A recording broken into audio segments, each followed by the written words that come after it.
خوتي، واش راكم؟ صافا ان شاء الله تكونوا بخير. رجعت لكم فيديو جديد ومقطع جديد معكم انا اخوكم سيف عبد الله.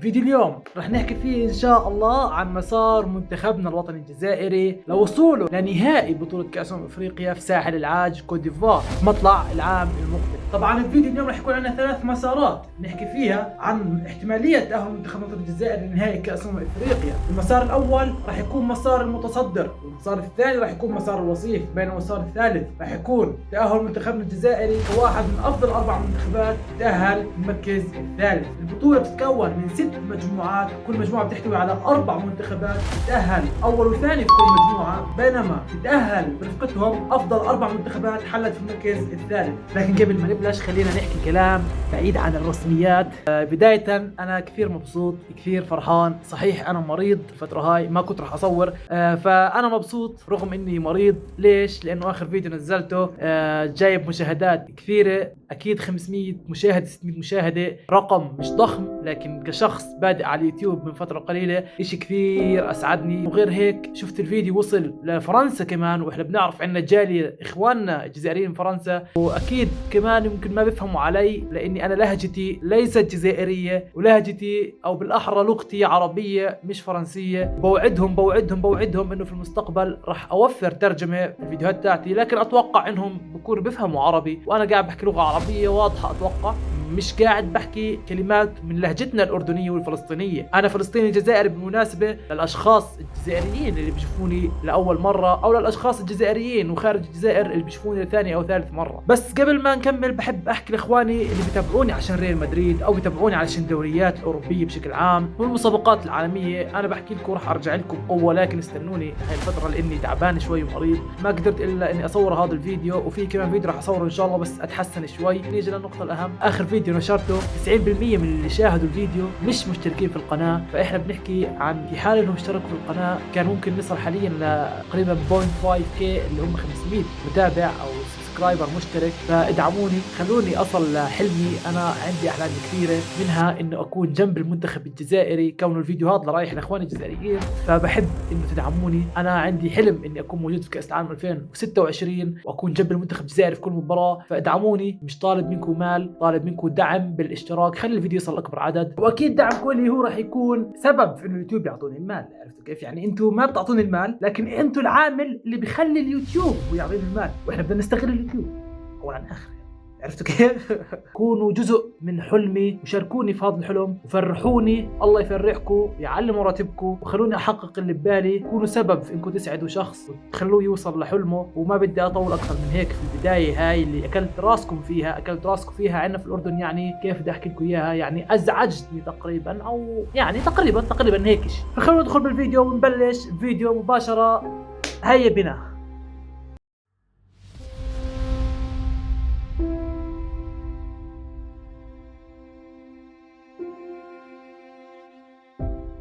طبعا تأهل منتخبنا الجزائري لنهائي كأس افريقيا في ساحل العاج راح يكون 3 مسارات مثل ما حكيت. المسار الاول مسار المتصدر، المسار الثاني مسار الوصيف، والمسار الثالث مسار المركز الثالث، وهو تأهل افضل 4 منتخبات حلت في المركز الثالث. والارجح هو تأهل منتخبنا الجزائري في مركز المتصدر بالتأكيد اذا صارت في اي مفاجأة. طبعا بداية خلينا احكي لكم عشان نختصر من البداية مين المنتخبات اللي اتوقعها تتأهل افضل مركز ثالث، وهم 4 منتخبات راح يكونوا. اتوقع راح يكونوا منتخبات هم منتخب غينيا الاستوائية من المجموعة الأولى، ومنتخب موريتانيا من المجموعة الرابعة وهي مجموعة منتخبنا الجزائري، ومنتخب زامبيا من المجموعة السادسة، ومنتخب جنوب أفريقيا من المجموعة الخامسة. على هيك رح نحكم على مسار منتخب الجزائري في التأهل لنهائي كأس أفريقيا. وأنا أتوقع والعلم عند الله إنه أنا أول شخص بيطلع بيحكي بهيك موضوع على اليوتيوب. وخلينا أكون واضح وصريح معكم، أنا بشرح لكم مسار المنتخب المتوقع للنهائي. هاي الأمور كلها ثوابت باستثناء مين اللي ممكن يتأهل كوصافة، كصدارة، كصاحب مركز ثالث. هاي الأمور متغيرة، لكن الأمور الرئيسية الثابتة وهي الاحتمالات. مثلا المنتخب الجزائري ممكن يواجه واحد من ثوابت المجموعة الثانية أو الخامسة والسادسة، هالشيء ثابت. بالتالي الجزائر راح تكون في الترتيب إما مع الثانية أو الخامسة أو السادسة، هيك حسب الترتيب.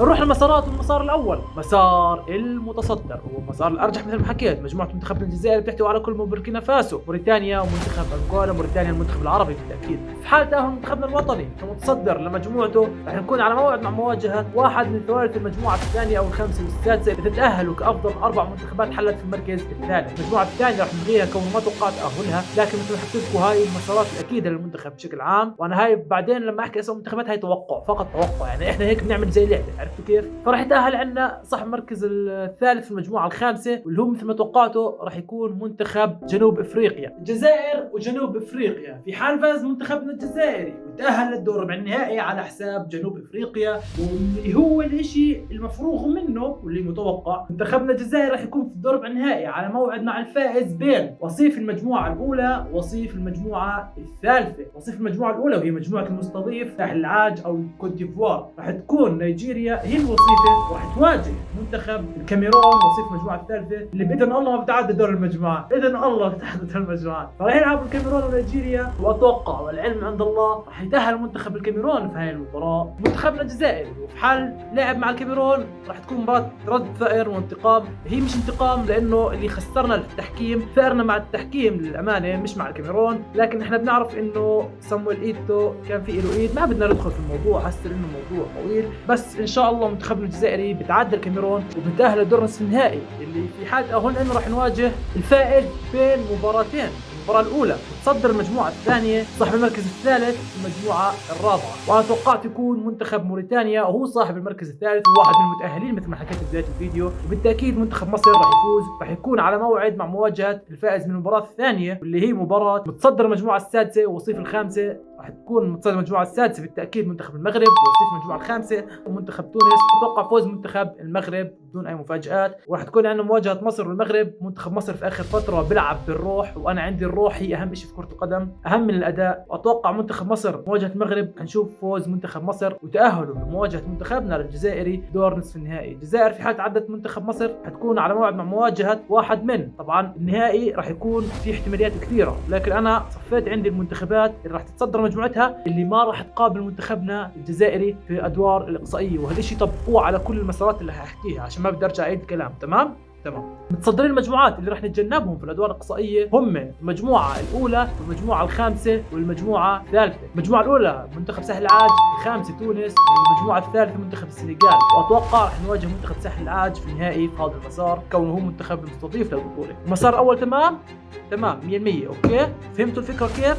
بحكي لكم اسماء منتخبات، لكن هذا لا يعني انهم راح يتاهلوا بشكل اكيد، لكن انتم فهمتوا الصوره هسه انه احتماليات راح نواجهها التأهل النهائي هاي المسارات، وكمان ممكن تزبط معي ويطلع كل توقعاتي صحيحه، فاحنا بنعتبرها زي لعبه، فالعبوا معي انتوا ايش تتوقعوا؟ عرفتوا كيف؟ خلوها زي جيم بيني وبينكم. المسار الثاني هو مسار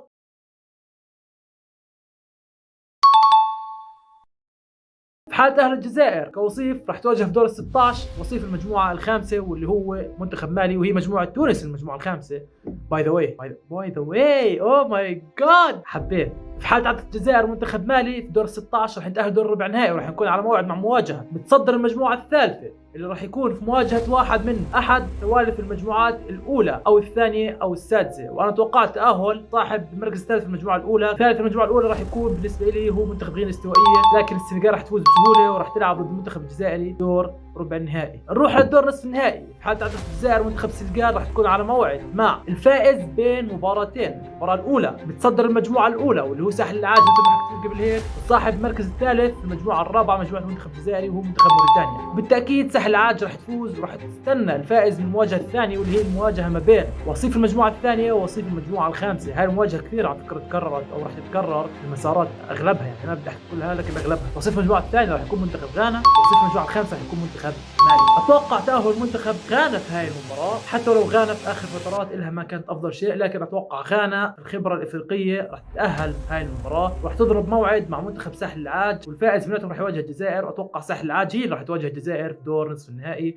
وفي حال تعدى منتخبنا الجزائري منتخب ساحل العاج في دور نصف النهائي راح يكون على موعد مع واحد من المنتخبات اللي تجنبتها الجزائر في ادوار اقصائيه، وهم متصدرين مجموعاتهم بالتاكيد، وهم منتخبات عربيه. وهذا المسار راح نشوف فيه نهائي عربي بامتياز في حال انه الجزائر راحت كوصيف والمنتخبات العربيه تصدرت كلها. ممكن نشوف نهائي عربي خالص بامتياز، وهم المنتخبات مصر تصدرت المجموعه الثانيه او منتخب تونس متصدر المجموعه الخامسه، او منتخب المغرب متصدر المجموعه السادسه. نروح على المسار الثالث والمسار الاخير، واللي بنشوف فيه عندنا احتمالين. الاحتمال الاول اللي هو متصدر المجموعه الاولى، والاحتمال الثاني متصدر المجموعه الثالثه. طبعا ليش الاحتمال الاول متصدر المجموعه الاولى واللي هو الاحتمال الاقرب؟ لانه متصدر المجموعه الاولى الجزائر في الخيارات المتاحه له دور 16 تقع في المركز الثاني، بينما صاحب الصداره في المجموعه الثالثه الجزائر الخيار الثالث له ليواجهها دور 16. لهيك الحاله الاولى اقرب من الحاله الثانيه. الحاله الاولى في حاله تاهل الجزائر كصاحب مركز ثالث، هم 4 منتخبات زي ما حكيت يتاهلوا كافضل اصحاب مركز ثالث. راح تكون الجزائر على موعد مع متصدر المجموعه الاولى واللي هو مثل ما حكيت قبل هيك منتخب كوت ديفوار. راح يكون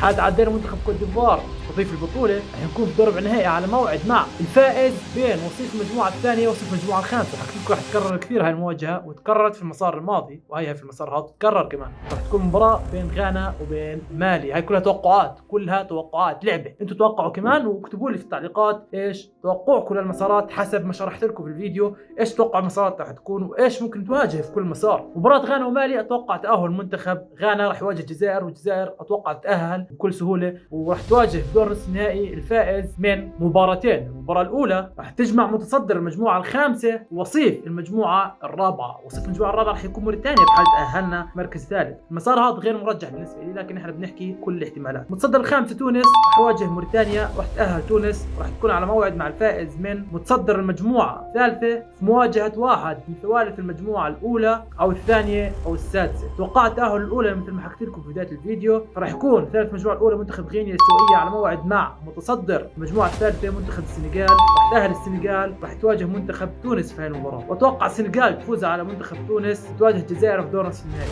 في حال تعادل الجزائر منتخب السنغال في هذه الحاله، الحاله الاولى من المسار الثالث، راح تكون الجزائر على موعد النهائي مع واحد من المنتخبات اللي تصدرت مجموعتها واللي هي المجموعات الثانيه والرابعه والسادسه مصر، والرابعه مجموعه الجزائر بوركينا فاسو، والسادسه منتخب المغرب. الحاله الثانيه من هذا المسار حال تاهل الجزائر كصاحب مركز ثالث، راح نواجه متصدر المجموعه الثالثه واللي هو راح يكون منتخب السنغال. حال الجزائر تعادلت منتخب السنغال راح تكون في دور ربع النهائي على موعد مع مواجهه واحد من الفائز بين متصدر المجموعه السادسه ووصيف المجموعه الخامسه. متصدر السادسه منتخب المغرب، ووصيف في المجموعه الخامسه منتخب مالي. المغرب راح تفوز وراح تواجه الجزائر في الدور ربع النهائي. في حال الجزائر تعادلت منتخب المغرب راح تواجه في الدور نصف النهائي الفائز بين المباراتين اللي راح تجمع. المباراه الاولى راح يكون اطرافها متصدر المجموعه الرابعه مجموعه الجزائر بوركينا فاسو، راح يواجه واحد من ثوالث المجموعات الثانيه او الخامسه او السادسه. الخيار الاول له ثالث المجموعه الثانيه، انا ما توقعت يتاهل صاحب المركز الثالث في المجموعه الثانيه، فنروح للمجموعه الخامسه اللي راح يكون جنوب افريقيا هو المتاهل في هاي المجموعه. وبالتالي راح تكون مباراه بين جنوب افريقيا منتخب بوركينا فاسو، راح يتاهل بوركينا فاسو، راح يواجه الفائز من المباراه الثانيه واللي هي المباراه راح تجمع بين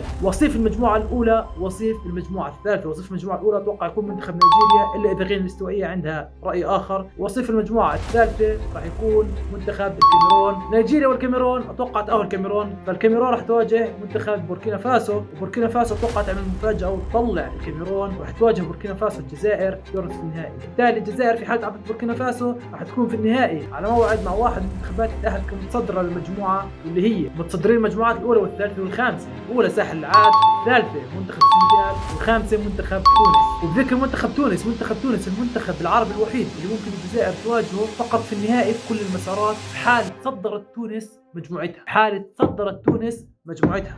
وبهيك بنكون انهينا الفيديو، وبكون شرحت لكم كل المسارات المحتمله للمنتخب الجزائري للوصول للنهائي وتحقيق النجمه الثالثه باذن الله. كانت هاي زي لعبه توقعات وكمان شرح للقرعه اللي صارت واسفرت عن هاي الاحتمالات. يعني هاي الامور ما كانت من راسي وما حكيت امور من راسي، فقط المنتخبات توقعت انها تتاهل هي اللي كانت بناء على حكمي الذاتي، يعني رايي الشخصي. اما الاحتمالات ثابته، يعني انه نواجه ثالث المجموعه الفلانيه او الفلانيه او الفلانيه، هاي الاحتمالات ثابته 100%. فشاركوني انتم في التعليقات. ونهايه بحب احكي لكم مثل ما حكيت في بدايه الفيديو، ادعموني، اشتركوا في قناتي، خلوا القناه تصل لاكبر عدد ممكن، وخلوني احقق حلمي وفرحوني. وفي فيديوهات ان شاء الله راح اصورها بالفتره الجايه عن كاس افريقيا، لانه كاس افريقيا على الابواب مثل ما بتعرفوا، وعن المنتخب الجزائري بالتحديد. فادعموني وخلوا قناتي تكبر اكبر واكبر بدعمكم وحبكم الي. وصورت فيديو المره الماضيه عن قائمه المنتخب الجزائري اللي راح تدخل كاس افريقيا حسب اعتقادي. شوفوا الفيديو بتلاقوه هون، فيديو كثير حلو حكيت فيه عن القائمه اللي انا برايي الافضل،